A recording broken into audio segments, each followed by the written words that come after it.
Hey folks, we got a surprise afternoon off from harvest. They're short hauling, so they're getting by with one driver.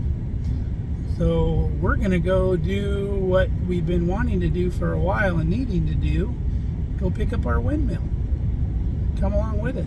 Kelly's coming too.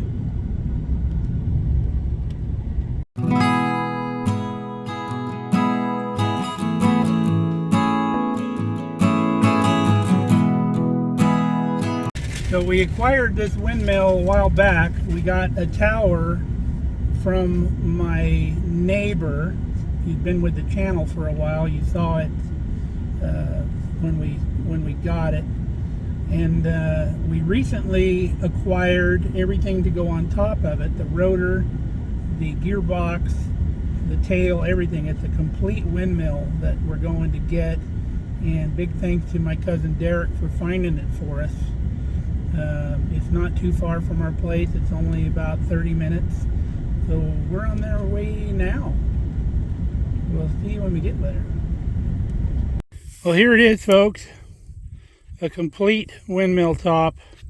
You can see the rotors down here in the weeds. That's going to be a chore probably getting that out.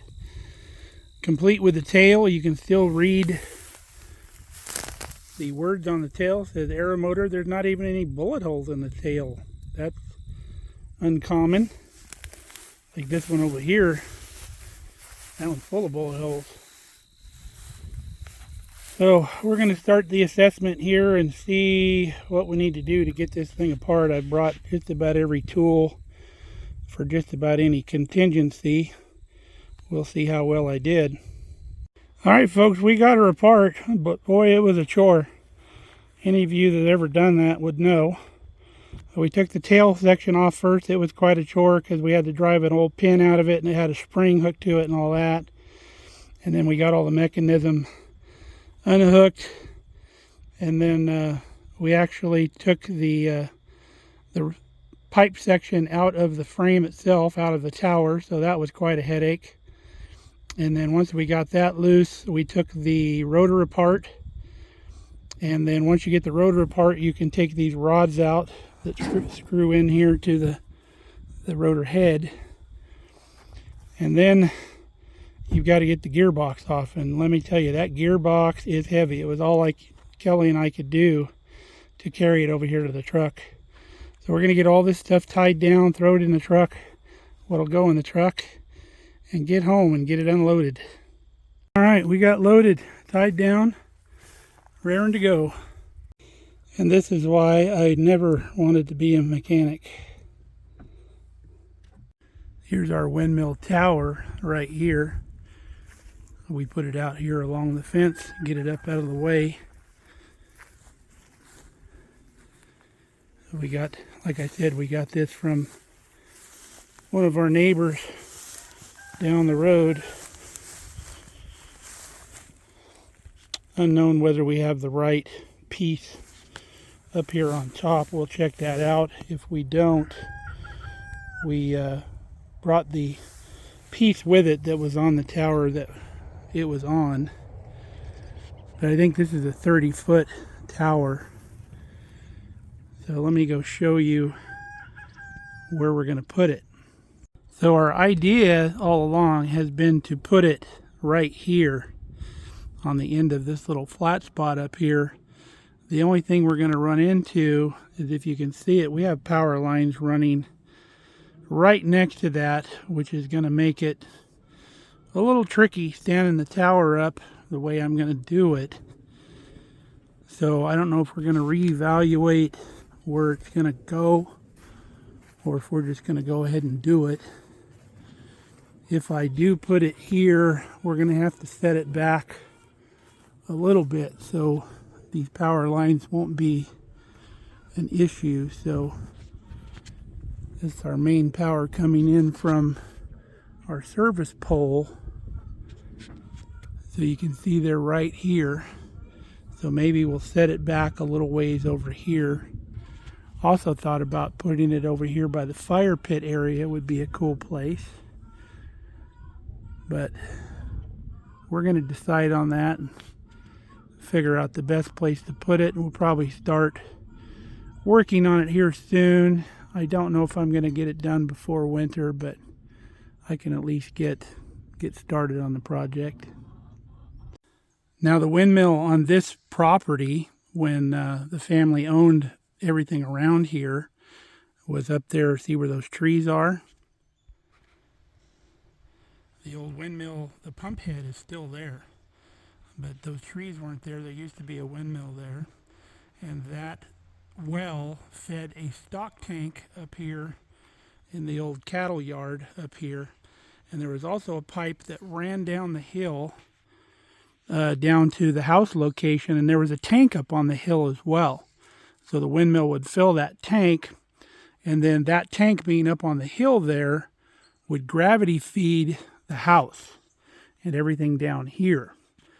Well, when they went to a standard well, which is over here by our lick tub, it's right on the other side, they actually had to use that pipe that went up to the windmill to fill the tank on the hill from the well down here, so they could still feed water down to the cattle tank and all that.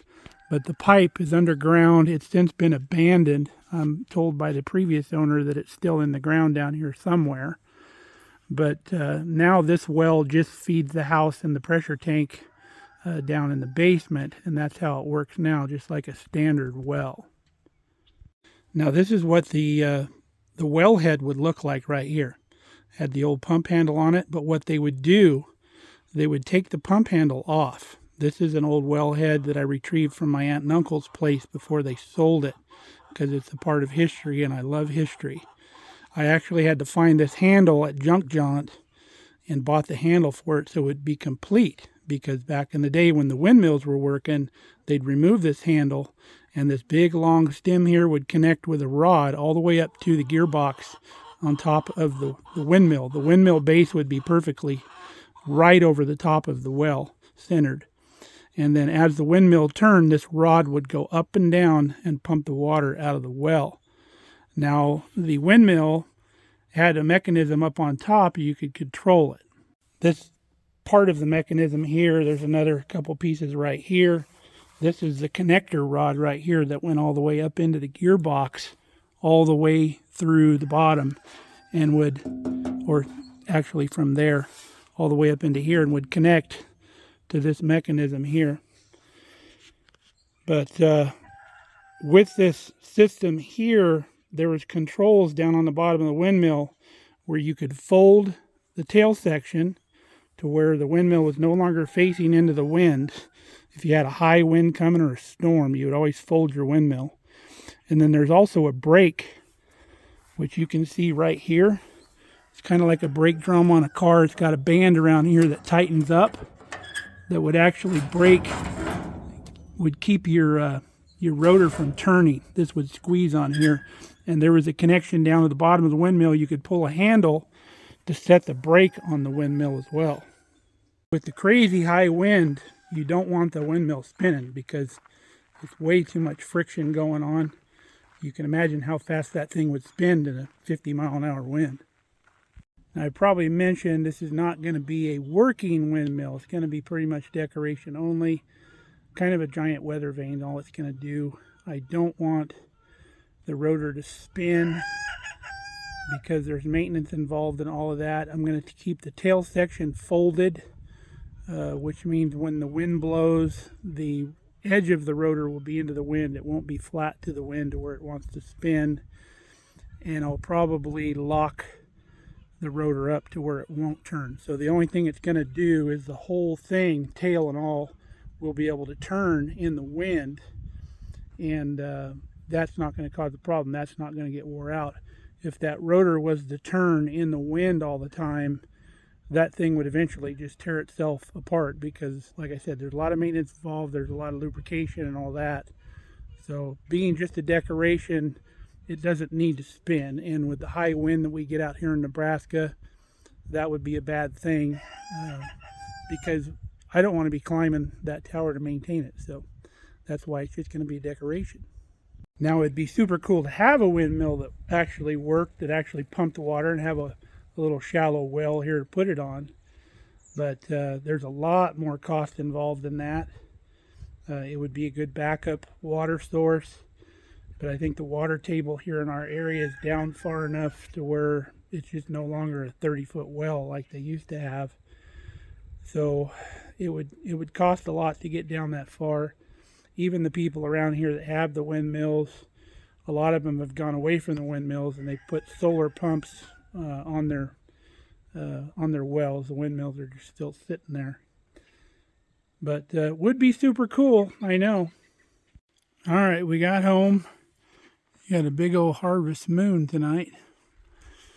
Got everything offloaded onto the trailer out of the truck. So we'll be working on this thing over the next couple months probably. First thing I'm going to do is put that rotor back together. The rotor hub here was facing down into the dirt, so we couldn't take it off, so we had to disassemble the rotor. But I'll take this hub off and then put this whole rotor back together while I remember how it came apart, and then we'll work on straightening the tail out and everything else. Love the old aero motor tail. That's awesome. But it's going to be a fun project. We've always wanted a windmill here on the place. Well, we've only been here 2 years, but I've always loved windmills. So that's our update. We'll have to get in some good light. There we go. That's a little better. How about if we take the hat off, then maybe you can see me. That light shining off of my freshly cut head. So hope you enjoyed our little windmill retrieval video. It was quite the project, let me tell you. I'm going to have an ibuprofen night tonight. So stay safe, stay healthy, guys. We love you. See you on the next video.